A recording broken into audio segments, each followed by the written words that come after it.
بذار بیام.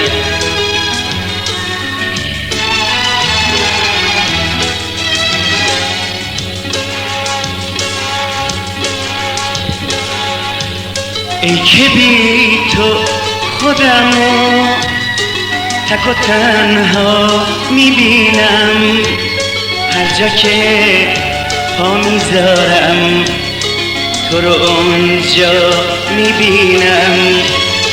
یادم چشمای تو پر درد و قصه بود، قصه غربت تو قد 100 تا قصه بود.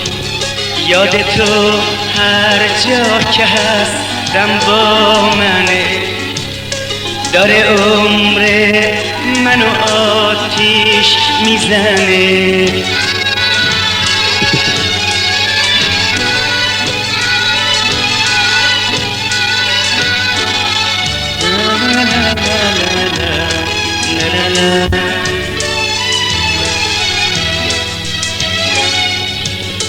تو برام خورشید بودی توی این دنیای سر، خونه ها یه خیسم و دستای تو پاک میکرد. حالا اون دستا کجاست؟ اون دوتا دستای خون چرا بی صدا شده؟ لب قصه های خوب من که باور ندارم اون همه خاطر مرد. عاشق آسمونا پشت یک پنجره مرد. آسمون سنگی شده، خدا انگار خوابیده، انگار از اون بالاها گریه هامو ندیده.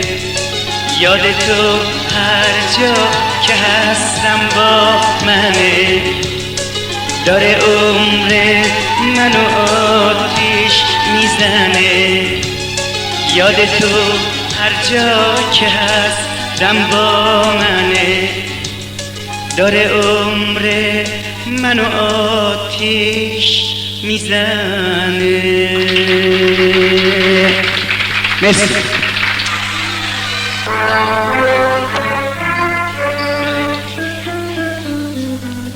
بیا ساخله